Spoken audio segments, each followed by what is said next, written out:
This is how Germany proved to the footballing world that they are clear favourites to win Euro 2024. They've absolutely decimated Scotland. It wasn't just that kind of patriotic start to a tournament. The home nation looks strong. The fans are on side.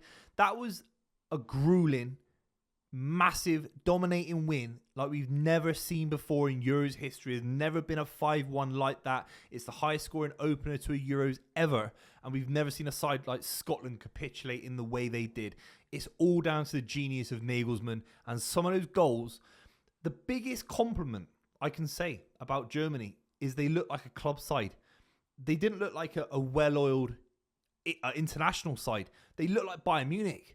They look like Dortmund. They look like, dare I say, Man City on some level. They look like a really, really, really well-run club side. Now, it's hard because a lot of these players obviously do play with each other, but there's always players coming from different clubs, even if it's within the Bundesliga, across Europe as well.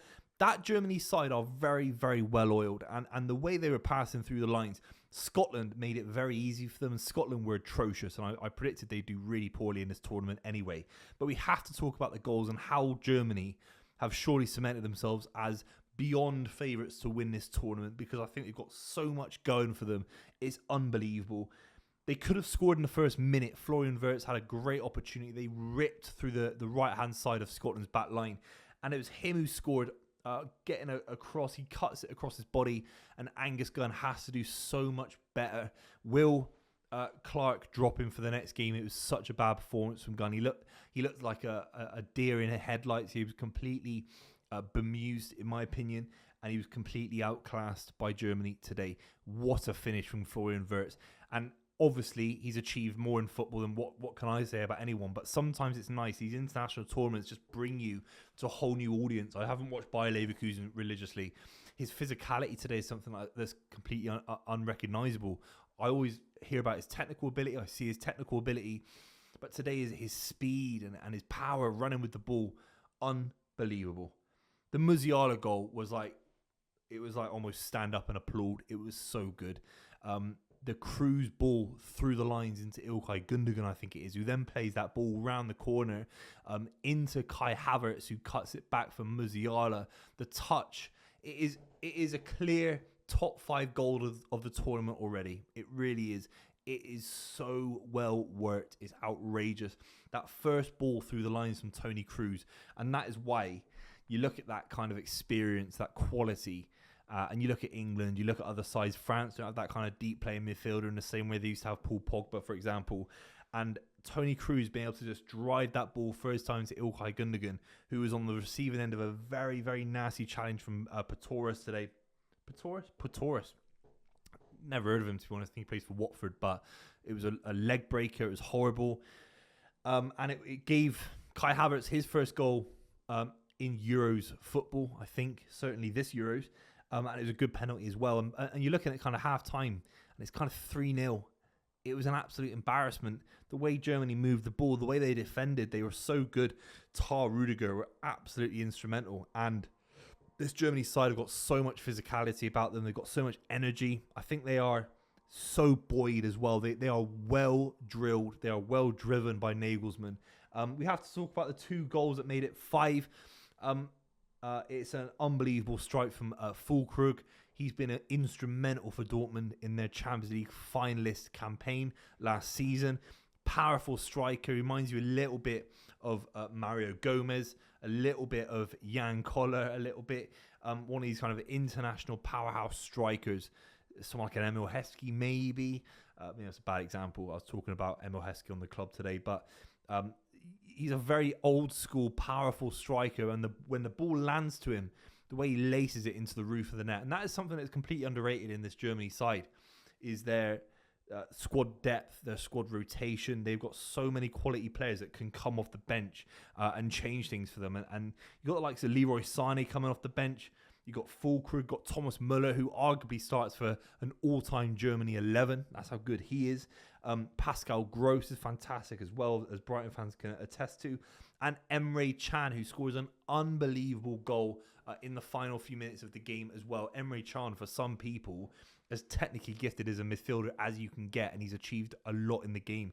Very, very good player. So many players still on that bench. Schotterback didn't even get a run out. Ter Stegen's on the bench. Robin Koch's a good player. So they've got some good players in that squad that still haven't even featured in this game. Leroy Sané's come off the bench for you. It is outrageous. The big thing for me about Germany, they made it hard for Scotland whenever Scotland broke. I think the biggest testament to modern football managers is, yes, everyone wants to get on the ball. Yes, everyone wants to have the kind of possession and push sides back with the ball.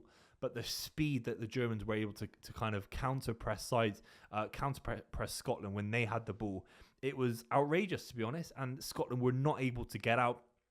Let's just talk very, very quickly about Scotland, because they played a back five today. It's not like they played 4-4-2 or 4-5-1 and they gave their back four a chance against Germany and I thought maybe we could do it. They played with a back five. They were so flat. They knew they were in a world of pain. Hendry looked out of his depth today. Ralston looked out of his depth today. Kieran Tierney position, he didn't look right either. And McGregor looked completely out of it. And I think a few of those players that play in the Scottish League got found out today. What can you say? Scotland are a smaller nation. You don't expect them to be beating Germany. But the way they capitulated, I'm actually not sure if it's their fault, to be honest. I think they're just it's a different gulf of class. I think this Germany side really are showing the world why they're one of the best sides. They'll be a massive favourite for the World Cup as well. I know it's very premature, but the way this side are growing is absolutely outrageous. We have to talk about Jamal Musiala. Yes, he's had a lot of international experience already. He's had a lot of Champions League experience, but I think this Euros could be that kind of time where you could still quantify him as a breakout star a little bit. Maybe breakout's a bit too early, but just on the precipice of really getting into the hearts and minds of football fans around the world. And I think the way he took that goal, the way he shifted the weight, the way his touch led the ball across his body and he hits it into the roof of the net, it was technical ability of a world-class nature. I don't need to say it. I mean, they're Bayern Munich fans, Germany fans. They don't need it telling about this kid, but maybe those kind of broader, neutral international fans can suddenly realise how good he is, because the way he carried the ball today, the way he linked up, his physicality. He's actually a big guy. He can bully you a little bit with his speed and the way he dips the shoulder and he can get past you. It's not just like, a few years ago, he was really quite diminutive, very small. At Bayern Munich, he was entrusted when he was very, very small in a physical sense. And his technical ability got him out of problems. Now his physicality's grown. He's kind of matured a little bit, how maybe Ronaldo did when he first came to Man United. Then he's grown up a bit and now he's a powerhouse. He can beat you with skill and physicality. And Musiala today was on a whole different planet to almost anyone from the Germany side. Ilkay Gundogan, superb. Kai Havertz, great. They got a great kind of balance their side. It's all brought together by Toni Kroos. But Musiala, he could have that kind of tournament where you're like, it's just like a different level. It's a different level of quality from Jamal Musiala. So 5-1, it kind of eliminates Scotland in my opinion, because if you come third, the goal difference and the kind of points needed, it just doesn't make sense to me. I think Scotland might be out. But Germany have certainly proved to the world certainly Europe, why they are strong favourites to win Euro 2024.